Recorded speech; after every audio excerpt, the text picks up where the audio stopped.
City India news Telugu ఈరోజు ఇందిరమ్మ ఇండ్ల శంకుస్థాపనలు చేసిన టంకర గ్రామంలో ఈ గ్రామంలో 63 మందికి ఇల్లు మంజూరు చేయడం జరిగింది. దాంట్లో ఈరోజు కొంతమంది ముగ్గు పోసుకొని శంకుస్థాపన చేస్తే ఆ కార్యక్రమానికి మేము హాజరు కావడం జరిగింది. ప్రతి గ్రామంలో కూడా ఈరోజు శంకుస్థాపనల పండుగ జరుగుతూ ఉంది.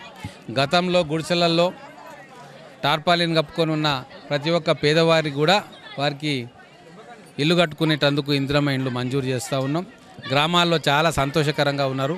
ముఖ్యంగా మాకు ఇల్లు ఉంటుందో లేదో వస్తుందో లేదో అనుకున్న ప్రతి ఒక్కరికి కూడా వాళ్ళ తల మీద ఒక చెత్తుండే ఏర్పాటు కాంగ్రెస్ ప్రభుత్వం చేస్తూ ఉంది. అంతేకాకుండా రైతుల కోసం కూడా ఈరోజు రుణమాఫీ కావచ్చు, రైతు బంధు, రైతు భరోసా కావచ్చు, అలాగే సన్నవడ్లకు బోనస్ కావచ్చు, ఇవన్నీ కార్యక్రమాలు రైతును బలోపేతం చేసుకోవడానికి చేస్తూ ఉన్నాం. ఇక్కడ ప్రత్యేకంగా నకిలీ విత్తనాల బెడద గత 10 సంవత్సరాల నుంచి ఉండే వాటిని నివారించాలని చెప్పి వ్యవసాయ విశ్వవిద్యాలయం నుంచి శాస్త్రవేత్తలను మండలాలకు పంపించి నాణ్యమైన విత్తనాలను గ్రామస్తుల్లో ఆదర్శ రైతులను ఎంపిక చేసుకొని వాళ్ళకి ఇచ్చి వాళ్ళ ద్వారా భవిష్యత్తులో ఆ విత్తన భండాగారాన్ని గ్రామాల్లో నెలకొల్పాలి అని చెప్పి సంకల్పించి ఆ రకంగా ముందుకు పోతూ ఉన్నాం. వెనకటికి విత్తనాల కోసం బయటికి పోవాల్సిన పని లేకుండే ఏ గ్రామంలో విత్తనాలు ఆ గ్రామంలో దొరికేది. కొంతమంది రైతులు ఆ విత్తనాలను కాపాడుకొని మళ్ళీ మిగతా రైతులకు ఇచ్చేవాళ్ళు. అటువంటి పరిస్థితి మళ్ళీ రావాలి. ఈ విత్తన కంపెనీలు చేసే దోపిడీ నుంచి మన గ్రామీణ రైతాంగాన్ని వాళ్ళను రక్షించుకోవాలన్న ఉద్దేశంతో ఈ బ్రహ్మాండమైన పథకాన్ని మేము శ్రీకారం చుట్టినాం. వ్యవసాయ శాస్త్రవేత్తలు కూడా ప్రతి మండలంలో తిష్ట వేసుకొని గత 15 రోజులుగా రైతులకు అవగాహన కల్పిస్తూ ఉన్నారు. రైతులను ఎంపిక చేసుకొని వాళ్ళకు మేలైన వ్యవసాయ పద్ధతులను కూడా వాళ్ళకు వివరిస్తూ ఉన్నారు. మొత్తం మీద ఈ ప్రభుత్వం వచ్చిన తర్వాత అనేక రంగాలలో విప్లవాత్మకమైన మార్పులు తీసుకొస్తూ ఉన్నాం.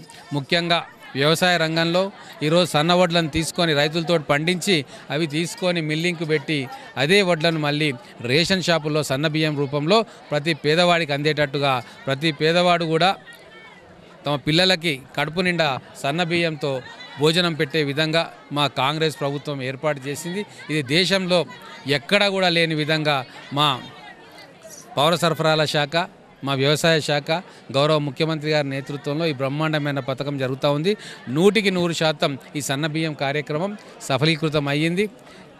గతంలో రైస్ మిల్లలో అనేక వందల వేల కోట్ల రూపాయల కుంభకోణాలు జరిగాయి.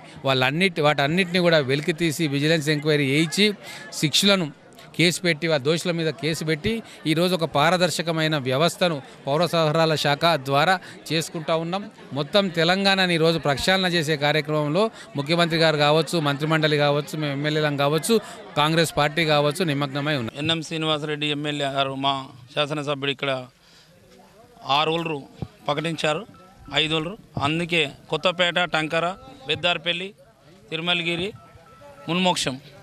అయితే ఇప్పుడు వచ్చిన కార్యక్రమము ఇండ్ల ప్రారంభోత్సవానికి వచ్చిండు. ఆ ఇండ్లు ఏకదాటిగా అప్పుడు వర్షాకాలంలో కూడా మా విలేజ్లో ఖచ్చితంగా ఇండ్ల కురిస్తే కవర్లు కూడా పంపించేసిండు. అవే ఇండ్లు ఇప్పుడు అప్పటికి అందుకే మాకు 100 ఇండ్లు ఛాన్సన్ ఇచ్చిండు. ఆ 100 ఇండ్లలో కూడా ఇప్పుడు మాకు 63 ఇండ్లు వచ్చినాయి. ఇంకా కొన్ని బాగున్నాయి. అంతే అది కొద్దిగా బేస్మెంట్లో అటు ఇటు ఉన్నందుకు రాలేవు, అవి ఖచ్చితంగా వస్తాయి. ఆ కృషితోనే ఈరోజు ఇక్కడ రావాల్సి వచ్చింది.